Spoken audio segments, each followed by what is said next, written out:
ಕೆಂಡ ಸಂಪಿಗೆ ನಮ್ಮ ಕೆಂಡ ಸಂಪಿಗೆ. ಸಿಗ್ತೇನಮ್ಮ? ಇಲ್ಲ ಗುರುಗಳೇ, ಮಕ್ಕಳೆಲ್ಲ ಹುಡುಕ್ತಾ ಇದ್ದಾರೆ ರೀ. ಸ್ವಲ್ಪ ಜ್ಞಾಪಿಸ್ಕೊಳ್ಳಿ ಎಲ್ಲಿಟ್ಟಿದ್ದೀರಾ ಅಂತ. ಜ್ಞಾಪಕಕ್ಕೆ ಬರ್ತಾ ಇಲ್ಲ ಕಣೆ, ಎಲ್ಲಿಟ್ಟಿದ್ದೀನಿ ಅನ್ನೋದೇ ಮರ್ತೋಗ್ತಾ ಇದೆ. ಅಷ್ಟೇ ಅಲ್ಲ, ಸಾಧನ ನನ್ನ ಕೈಲಿ ಕೊಟ್ಟಿದ್ದಾಳೆ ಅನ್ನೋ ಕುರುಹು ಜ್ಞಾಪಕಕ್ಕೆ ಬರ್ತಾ ಇಲ್ಲ. ಏನು ಮರವೋ ಏನು ಕತೆನೋ. ಅಯ್ಯೋ,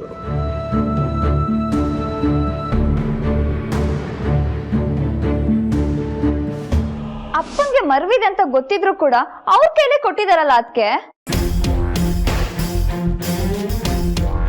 ಇದೇನ ಅದಕ್ಕೆ ಎಲ್ರು ಟೆನ್ಷನ್ ಮಾಡ್ಕೊಂಡು ಹುಡುಕ್ತಾ ಇದ್ರೆ ನೀವು ನೋಡಿದ್ರೆ ಆರಾಮಾಗಿ ಕುತ್ಕೊಂಡು ನಗ್ತಾ ಇದ್ದೀರಲ್ಲ. ನನಗ್ ಒಂದ್ ಅರ್ಥ ಆಗ್ತಿಲ್ಲ ಜಾನು. ಈ ಪೂಜೆನ ಹಾಳು ಮಾಡೋದಕ್ಕೆ ನೀನೇ ಪ್ರಸಾದದಲ್ಲಿ ಜಿರಳೆ ಹಾಕ್ತೀಯ. ಈಗ ಅದೇ ಪೂಜೆ ನಿಲ್ತಿದೆ ಅಂತ ಗೊತ್ತಾದ್ಮೇಲೆ ಟೆನ್ಷನ್ ಅಲ್ಲಿ ಕಟ್ಟಿಗೆಗಳನ್ನ ಹುಡುಕ್ತೀಯ. ಯಾಕೆ ವ್ಯತ್ಯಾಸ? ಅದಕ್ಕೆ ಜಿರಳೆ ಹಾಕಿದ್ದು ಅವಳಿಂದಾಗಿ ಪೂಜೆ ತಪ್ಪೋಯ್ತು ಅಂತ ಎಲ್ರು ಅವಳ ಮೇಲೆ ಬೇಜಾರು ಮಾಡ್ಕೊಳ್ಳಿ ಅಂತ. ಆದ್ರೆ ಈಗ ನೋಡಿದ್ರೆ ಪೂಜೆ ಅಪ್ಪನಿಂದ ನಿಂತೋಯ್ತು ಅಂತ ಹೇಳ್ತಾ ಇದಾರೆ. ಇದನ್ನ ಹೇಗೆ ಅದಕ್ಕೆ ಒಪ್ಕೊಳ್ಳೋದು? ಅದಕ್ಕೆ ಹುಡುಕ್ತಾ ಇದ್ದೀನಿ. ಜಾನು, ನೀನ್ ಸುಮ್ಮನೆ ನೀನ್ ಎನರ್ಜಿ ವೇಸ್ಟ್ ಮಾಡ್ಕೋತಿದ್ಯಾ. ನೀನ್ ಎಷ್ಟೇ ಹುಡುಕಿದ್ರು ಆ ಕಟ್ಗೆ ಸಿಗೋದಿಲ್ಲ. ಸಿಗಲ್ವಾ? ಯಾಕೆ? ಯಾಕಂದ್ರೆ ಅದು ಎಲ್ಲೂ ಇಲ್ಲ. ಎಲ್ಲೂ ಇಲ್ಲ? ನೀವಿಷ್ಟು ಕಾನ್ಫಿಡೆಂಟ್ ಆಗಿ ಹೇಳ್ತಾ ಇದ್ದೀರಾ ಅಂದ್ರೆ ಇದ್ರಲ್ಲಿ ಆಫ್ ಕೋರ್ಸ್ ಇದು ನನ್ನ ಪ್ಲಾನ್.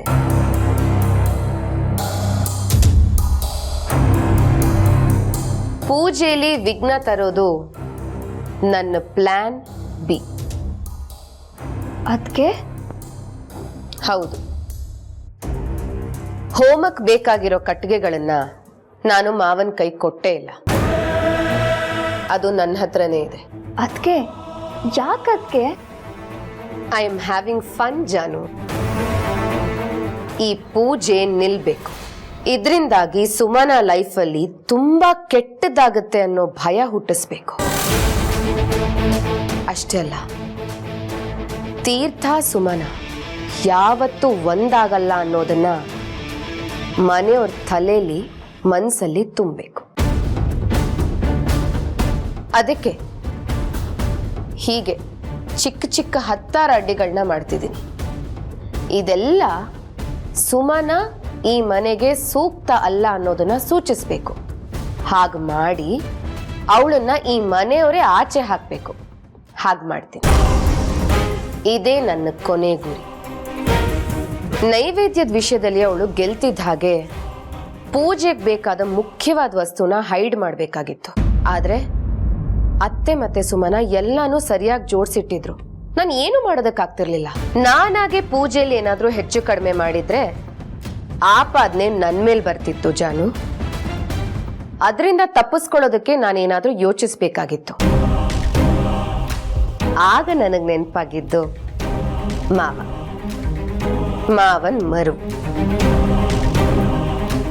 ಸಿಕ್ಕಿದ್ದೆ ಚಾನ್ಸ್ ಅನ್ಕೊಂಡೆ. ಕಟ್ಗೆನ ನನ್ನ ಹತ್ರನೇ ಇಟ್ಕೊಂಡೆ. ಈಗ ಮಾವ ಕಟ್ಟಿಗೆ ಎಲ್ಲಿ ಅಂತ ಹುಡುಕ್ತಾರ.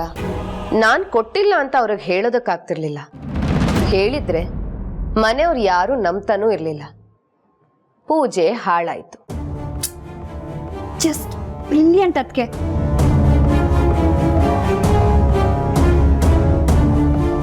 ಎಸ್,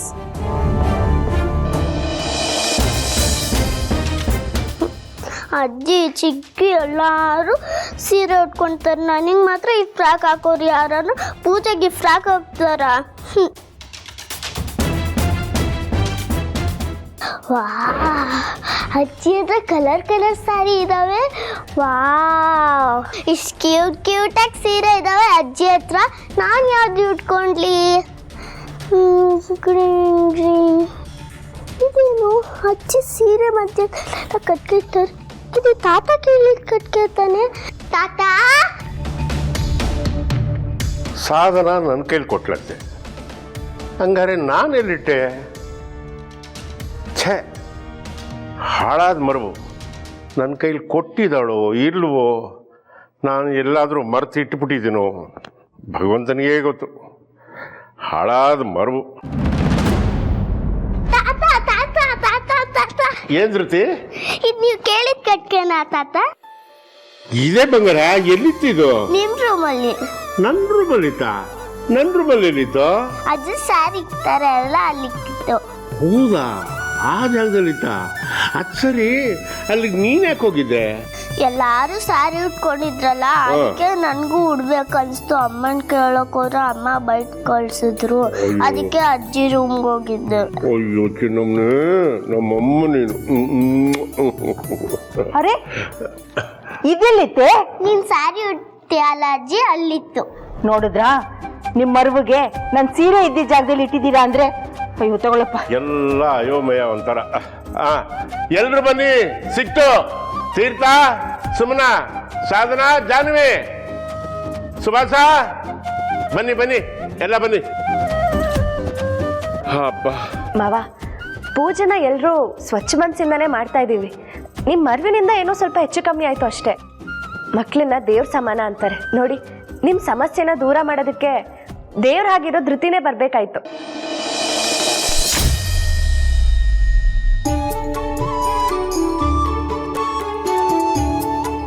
ಹೌದು ಯಜಮಾನ್ರೆ, ಮೇಲ್ಗಡೆ ನಾನು ಹುಡುಕುವಾಗ ನನ್ನ ಮಗಳು ರಾಜಿಗೆ ಹೇಳಿದೆ, ಒಳ್ಳೆತನದವ್ರಿಗೆ, ಒಳ್ಳೆ ಮನಸ್ಸಿರೋರಿಗೆ ದೇವರು ಯಾವ್ದಾದ್ರು ರೂಪದಲ್ಲಿ ಒಂದು ಸಹಾಯ ಮಾಡೇ ಮಾಡ್ತಾನೆ ಅಂತ.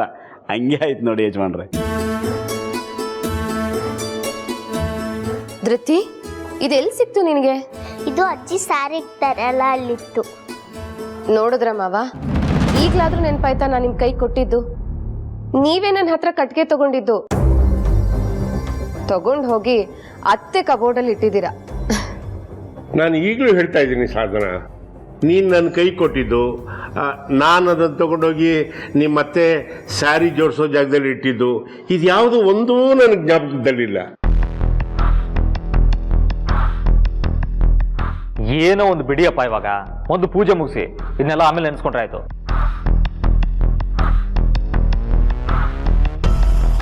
ಅರ್ಚಕ್ರೆ, ನೀವು ಪೂಜೆ ಶುರು ಮಾಡಿ. ತೀರ್ಥ, ಕೂತ್ಕೋಬೇಕ. ಯಾಕಣ್ಣ ಇಷ್ಟೊಂದು ಅರ್ಜೆಂಟು? ಲವ್, ಇವತ್ತು ನನಗೆ ವೆರಿ ಇಂಪಾರ್ಟೆಂಟ್ ಮೀಟಿಂಗ್ ಇದೆ. ಕ್ಲೈಂಟ್ಸ್ ಬರ್ತಾ ಇದ್ದಾರೆ. ಇದು ನೋಡಿದ್ದು ನನ್ನ ಅವತಾರ. ಈ ಅವತಾರದಲ್ಲಿ ಅವ್ರನ್ನ ಮೀಟ್ ಆಗೋಕ್ಕಾಗತ್ತಾ? ಇದನ್ನೆಲ್ಲ ಸರಿ ಮಾಡ್ಕೊಂಡು ಹೋಗೋವರೆಗೂ ಟೈಮ್ ಆಗುತ್ತೆ. ಈ ಪೂಜೆಗೋಸ್ಕರ ನಾನು ಇಲ್ಲಿರೋದು. ಮತ್ತೆ ಮುಗಿದ್ರೆ ಸಾಕಾಗಿದೆ ನಾನು. ಕೂತ್ಕೊಳ್ಳಿ, ಪೂಜೆಗೆ ಕೂತ್ಕೊಳ್ಳಿ. ಕೂತ್ಕೊಮ್ಮ. ಬನ್ನಿ ಕೂತ್ಕೊಳ್ಳಿ. ಮಂತ್ರಾಕ್ಷತೆ ತಗೊಳ್ಳಿ. ಹೂವಿನ ಪಕ್ಕಕ್ಕೆ ಇಟ್ಕೊಮ್ಮ. ಯಜಮಾನ್ರೆ, ಇಂಥ ಪೂಜೆ ಪುನಸ್ಕಾರಗಳು ಇವಾಗ ಸಣ್ಣ ಪುಟ್ಟ ಅಡ್ಡಿ ಆತಂಕಗಳು ಆಗಬೇಕಂತೆ. ಆವಾಗಲೇ ಆ ಪೂಜೆ ಬಗ್ಗೆ ನಮಗೆ ಭಕ್ತಿ ಭಾವನೆ ಜಾಸ್ತಿ ಆಗೋದು. ಏನೋ ಸಣ್ಣ ಪುಟ್ಟ ಅಡ್ಡಿ ಆತಂಕಗಳಾದರೂ ಕೂಡ ಅಂತೂ ಕೊನೆಗೆ ಪೂಜೆ ಸುಸೂತ್ರವಾಗಿ ಆಯ್ತಲ್ಲ, ಅದೇ ಸಮಾಧಾನ. ನಿಜ ರಾಮಯ್ಯರೇ, ನನ್ನ ಮರವಿಂದಾಗಿ ಎಲ್ಲಿ ಪೂಜೆ ನಿಂತೋಗ್ಬಿಡುತ್ತೋ ಅಂತ ಭಯ ಆಗೋಗಿತ್ತು. ದೇವ್ರ ದಯದಿಂದ ಎಲ್ಲ ನಿರ್ವಿಘ್ನವಾಗಿ ನೆರವೇರಿತು. ರೀ, ನಿಮ್ಗೆ ಸಾಧನ ಸಮಿತ್ ಕೊಟ್ಟಿದ್ದು ಜ್ಞಾಪಕ ಬಂತ? ಯಾಕತ್ತೆ, ನಾನು ಕೊಟ್ಟಿಲ್ಲ ಅಂತ ನಿಮಗೆ ಅನುಮಾನನಾ? ಅಮ್ಮನ್ ಮಾತ್ ಬಿಡಿ. ಅದಕ್ಕೆ ಅವ್ರಿಗೆ ನಿಮ್ಮ ಮೇಲೆ ಅನುಮಾನ ಪಡದ್ ಬಿಟ್ರೆ ಬೇರೆ ಏನ್ ಕೆಲಸ ಇರುತ್ತೆ? ನೀವೇನಾದ್ರೂ ಕೊಡ್ದೆ ಹೋಗಿದ್ದಿದ್ರೆ ಅದು ಅಮ್ಮನ್ ಕಬೋರ್ಡ್ ಅಲ್ಲಿ ಸೀರೆ ಮೇಲೆ ಯಾಕಿರ್ತಾ ಇತ್ತು? ನನ್ನ ರೂಮಿಗೆ ಬಂದು ಕಟ್ಟಿಗೆ ಇಡೋದು ದೊಡ್ಡ ವಿಷಯ ಅಲ್ವಲ್ಲ. ಅಮ್ಮ, ಮನೇಲಿ ಶಾಂತಿ ನೆಲೆಸ್ಬೇಕು ಅಂತ ಪೂಜೆ ಮಾಡಿಸಿದ್ಯೋ ಅಥವಾ ಅಶಾಂತಿ ಉಂಟು ಮಾಡ್ಬೇಕು ಅಂತ ಮಾಡಿಸಿದ್ಯೋ?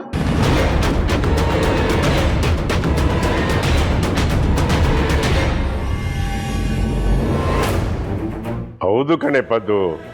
ನೋಡು, ಒಳ್ಳೇದಾದ್ಮೇಲೆ ಎಲ್ಲದನ್ನು ಮರ್ತು ಬಿಡಬೇಕು. ಇಷ್ಟು ದಿವಸ ನಡೆದಿದ್ದೇ ಒಂದು ಲೆಕ್ಕ, ಇನ್ನು ಮುಂದೆ ನಡೆಯೋದೇ ಇನ್ನೊಂದು ಲೆಕ್ಕ. ಹೌದು, ಅಪ್ಪ ಸರಿಯಾಗಿ ಹೇಳಿದ್ರಮ್ಮ. ಇನ್ನು ಮುಂದೆ ಯಾವುದನ್ನು ಮನಸ್ಸಲ್ಲಿ ಇಟ್ಕೋಬೇಡ. ನಾವೆಲ್ಲರೂ ಒಂದು ಹೊಸ ಲೈಫ್ ಸ್ಟಾರ್ಟ್ ಮಾಡೋಣ. ಏನಂತ್ಯ? ಇರೋದ್ರ ಜೊತೆಗೆ ಹೊಸದು ಹೊಂದ್ಕೊಂಡು ಹೋದ್ರೆ ತುಂಬಾ ಚೆನ್ನಾಗಿರುತ್ತೆ. ಅದಕ್ಕೆ ನಿಮ್ಮನ್ನೇ ಕೇಳ್ತಾ ಇರೋದು, ಏನಂತೀರಾ? ಖಂಡಿತ ಸುಭಾಷ್. ಹಳೇದು ಹೊಸದು ಈಗಿಂದು ಎಲ್ಲ ಚೆನ್ನಾಗಿರ್ಬೇಕು, ಎಲ್ಲ ಖುಷಿ ಖುಷಿಯಾಗಿರ್ಬೇಕು.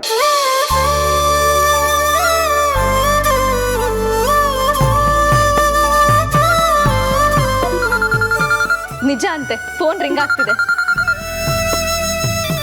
ಹಲೋ, ಹಾಂ ಮುನಿ ಅಕ್ಕ. ಅಪ್ಪ ಇಲ್ಲೇ ಇದ್ದಾರೆ. ಹಾಂ ಕೊಟ್ಟೆ. ಅಪ್ಪ, ಮುನಿಯಕ್ಕ ಫೋನ್ ಮಾಡಿದ್ದಾರೆ.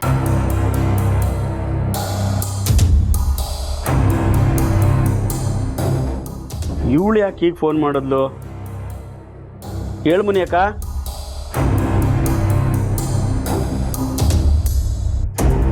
ಹೌದಾ?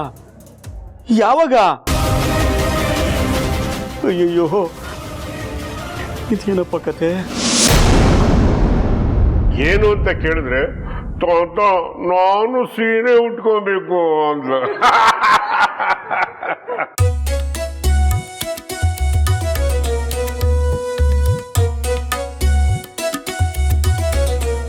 ಬಾರಪ್ಪ, ಇಲ್ಲಿ ಕೋಪ ಮಾಡ್ಕೋಬೇಡ.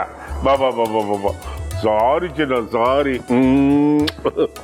ನಮ್ಮಮ್ಮ. ಹೋಗು, ಆಟ ಆಡ್ಕೊ. ಹೋಗು ಹೋಗು ಹೋಗು. ಪದ್ದು, ನಾಳೆ ಇವಳಿಗೆ ಸೀರೆ ಉಡ್ಸೋದನ್ನ ಮರಿಬೇಡ, ಗೊತ್ತಾಯ್ತಾ? ಇಟ್ಕೊಂಡ್ರೆ ಹೊಸ ಅರ್ಜೆಂಟ್ ಕೆಲಸ ಅದೇ, ಮನೆ ಹತ್ರ ಹೋಗಿ ಬಂದ್ಬಿಡ್ತೀನಿ. ತಾವು ಅಪ್ಪಣೆ ಕೊಡಬೇಕು. ಇದೇನ ಬೇರೆ ಅರ್ಜೆಂಟು? ಊಟ ಮಾಡ್ಕೊಂಡು ಹೋಗ್ಬೋದಾಗಿಲ್ವಾ? ಹೌದು ಬೀಗ್ರೆ. ಇಲ್ಲ ಮೊರೆ, ಅಷ್ಟೊಂದು ಕೆಲಸ ಮುಗಿಸ್ಕೊಂಡು ಹಿಂಗೆ ಹೋಗಿ ಹಿಂಗೆ ಬಂದ್ಬಿಡ್ತೀನಿ. ಸರಿಪ್ಪ. ನಂಗೊಂಚೂರು ಕೆಲಸ ಇದೆ, ಒಂದು ರೂಮಲ್ಲಿ ಇರ್ತೇನೆ. ಸರಿ. ನನಗೂ ಸ್ವಲ್ಪ ಆಫೀಸ್ ಕೆಲಸ ಇದೆ ಮಾವ, ನಾನು ಬಂದೆ. We are from IT. ನಿಮ್ಮ ಮನೆ ಮೇಲೆ ಸರ್ಚ್ ವಾರೆಂಟ್ ಇದೆ. ಹಲೋ ಹಲೋ ಹಲೋ ಇನ್ಸ್ಪೆಕ್ಟರ್, ಎಲ್ಲ ಡೋರ್ಸ್ ಲಾಕ್ ಮಾಡಿ. Sir, sir. ಎಲ್ಲರೂ ಮೊಬೈಲ್ಸ್ ಕಲೆಕ್ಟ್ ಮಾಡ್ಕೊಳ್ರಿ. ಸರ್, ಏನ್ ಬೇಕು ನಿಮ್ಗೆ? ಇನ್ಸ್ಪೆಕ್ಟರ್, ಏನಿದೆಲ್ಲ? ಮಿಸ್ಟರ್ ತೀರ್ಥಂಕರ್ ಪ್ರಸಾದ್, ನೀವು ನನ್ನ ಜೊತೆ ಬನ್ನಿ. ಬರೋಣ ಸರ್, ಆದ್ರೆ ನಿಮ್ಗೆ ಏನ್ ಬೇಕು ಅಂತ ಹೇಳಿ. ಎಲ್ಲ ಹೇಳ್ತೀನಿ, ನೀವು ಬನ್ನಿ. ಆಫೀಸರ್ಸ್, ಗೋ ಸರ್ಚ್. ಒಂದ್ ನಿಮಿಷ. ತೀರ್ಥ, ಏನು ಇದೆಲ್ಲ? ಬೇನಾಮಿ ಆಸ್ತಿ, ಬೇನಾಮಿ ಹಣ ತುಂಬ ಜಾಸ್ತಿ ಆಗಿದೆ ಅಂತ ಗೊತ್ತಾಗಿದೆ. ಅದೀಗ ತಾನೇ ಆಚೆ ಬರುತ್ತೆ.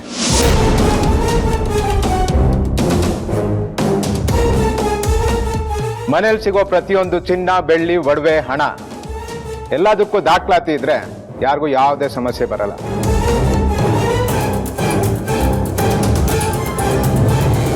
ದಾಖಲಾತಿ ಇಲ್ಲದೆ ಇರೋದು ಏನಾದ್ರು ಸಿಕ್ಕಿದ್ರೆ ಅದಕ್ಕೆ ಸಂಬಂಧಪಟ್ಟವ್ರನ್ನ ಅರೆಸ್ಟ್ ಮಾಡಬೇಕಾಗುತ್ತೆ. ಸರ್, ನಾವು ಯಾವುದು ಇಲ್ಲಿಗಲ್ ಬಿಸ್ನೆಸ್ ಮಾಡ್ತಾ ಇಲ್ಲ, ಎಲ್ಲ ಅಕೌಂಟ್ಸ್ ಅಲ್ಲೇ ಇದೆ. ನೀವ್ಯಾರ್ರಿ? ಸರ್, ಅವನ ತಮ್ಮ. ನನ್ನ ಚಿಕ್ಕ ಮಗ. ಇದೆಯೋ ಇಲ್ವೋ ಅಂತ ಇನ್ವೆಸ್ಟಿಗೇಷನ್ ಆದ್ಮೇಲೆ ಗೊತ್ತಾಗತ್ತೆ. ಆಫೀಸರ್ಸ್, ನನ್ನ ಮಗ ಕೆಟ್ಟವನಲ್ಲ, ಯಾರಿಗೂ ಅನ್ಯಾಯನೂ ಮಾಡಿಲ್ಲ. ನಿಮ್ಗೆ ಯಾರೋ ರಾಂಗ್ ಇನ್ಫಾರ್ಮೇಶನ್ ಕೊಟ್ಟಿದ್ದಾರೆ.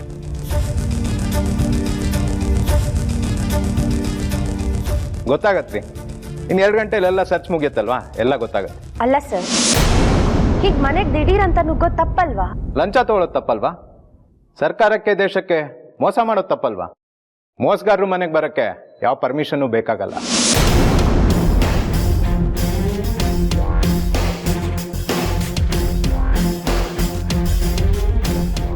ಸರ್, ಈ ಮಾತನ್ನ ವಾಪಸ್ ತಗೊಳ್ಳಿ.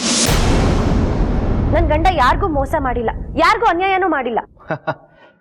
ಎಲ್ರೂ ಹೀಗೆ ಹೇಳೋದು. ಸಿಕ್ಕಾಕೊಂಡ ಮೇಲೆನೆ ಅಸಲಿ ಎತ್ತಾಚೆ ಬರೋದು.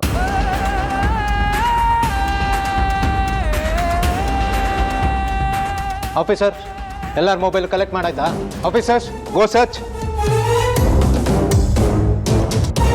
ಸರ್, ಒಂದ್ ನಿಮಿಷ ಹೇಳಿದ್ಕೆ. ಸರ್, MLA ಸಾಹೇಬ್ರೆ, ನೀವು ನನ್ನ ಕೆಲಸಕ್ಕೆ ತೊಂದರೆ ಕೊಡಲ್ಲ ಅನ್ಕೊಂಡಿದ್ದೀನಿ. Okay sir, carry on. Thank you ಅದಕ್ಕೆ, ಥ್ಯಾಂಕ್ ಯು ಸೋ ಮಚ್. ಯಾಕೆ ತೀರ್ಥ?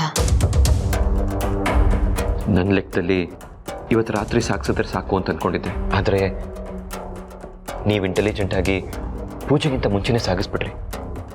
ಥ್ಯಾಂಕ್ ಯು ಸೋ ಮಚ್ ಅದಕ್ಕೆ. ನಾನು ನಿಮಗೆ ಥ್ಯಾಂಕ್ ಯು ಹೇಳಿದ್ರು ಕಡಿಮೆನೆ. ನಿಮ್ಮ ಈ ಬುದ್ಧಿವಂತಿಕೆಯಿಂದ ಇವತ್ತು ಈ ಅಪಾಯದಿಂದ ಪಾರಾದೆ ಅದಕ್ಕೆ. ತೀರ್ಥ, ಆ ದೇವರು ನಮ್ಮ ಕಡೆಗಿದ್ದಾನೆ. ಎಲ್ಲ ಆ ದೇವ್ರ ಲೀಲೆ ಅಷ್ಟೇ ಅಲ್ಲ, ಆ ದೇವರು ಈ ಪೂಜೆ ನಿನ್ನನ್ನು ಕಾಪಾಡಿದೆ ಅಂತ ಅನ್ಕೋ. ನನ್ನ ಕಾಲ್ ಮೇಲೆ ನಾನೇ ಕಲ್ಲು ಹಾಕೊಂಡೆ. ಸೂಟ್ ಕೇಸನ್ನ ಇಲ್ಲೇ ಇರೋದಕ್ಕೆ ಬಿಟ್ಟಿದ್ರೆ ಅಟ್ಲೀಸ್ಟ್ ತೀರ್ಥಂಗೆ ಪ್ರಾಬ್ಲಮ್ ಆಗ್ತಿತ್ತು. ತೀರ್ಥಂಗೆ ಪ್ರಾಬ್ಲಮ್ ಆಗಿದ್ರೆ ನನ್ನ ಹಳೆ ದ್ವೇಷಕ್ಕೆ ಸೇಡ್ ತೀರ್ಸ್ಕೊಂಡಂಗಾಗಿರೋದು.